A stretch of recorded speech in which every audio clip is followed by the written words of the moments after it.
Hey parents, so your kids are on summer break and you are worried that they are going to suck at summer break. So stay tuned. In this video, I'm going to give you 3 tips on how to make sure that your kids don't suck at summer break 2020.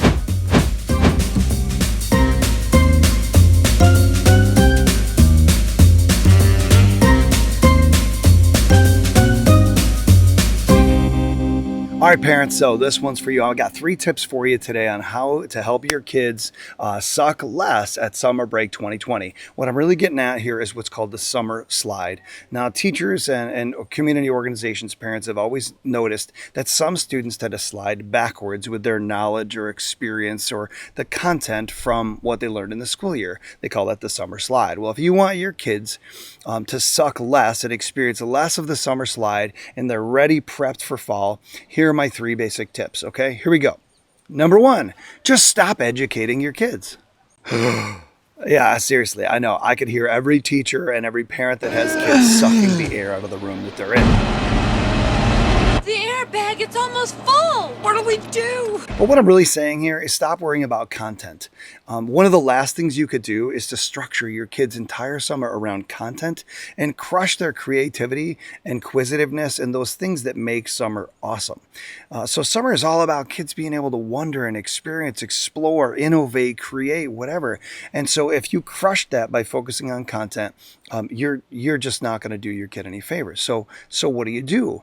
You shift your focus from content to experience. So get out on some experiences that pique their creativity, that give them something to focus on and do, something to love and wonder about, something to read about, whatever it is. If you can engage their creativity, you're going to be further ahead, and so are they in the fall.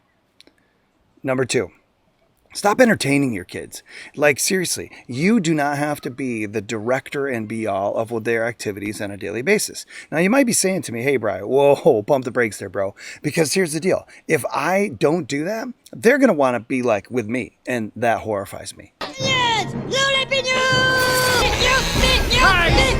That may be true. Now, I hope not. I hope you love to spend time with your kids. I know we all need a break. But the point is, if you stop directing their activities and providing things for them to do or sticking a device in front of their face, which we'll get to in a second, you actually force them to create their own fun.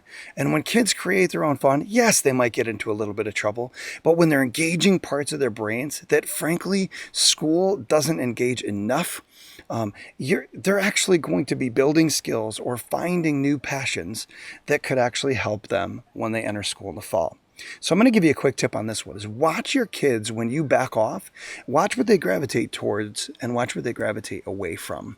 Because kids will gravitate towards their strengths or new passions, which is great. Encourage those things, but watch what they gravitate away from, because that might give you a clue on how to help them grow as individuals.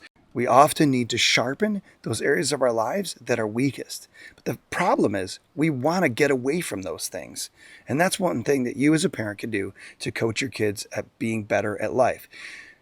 The last thing that I would leave you with here is you are actually coaching your kids, not at school, but at life. You're not raising kids, you're raising adults.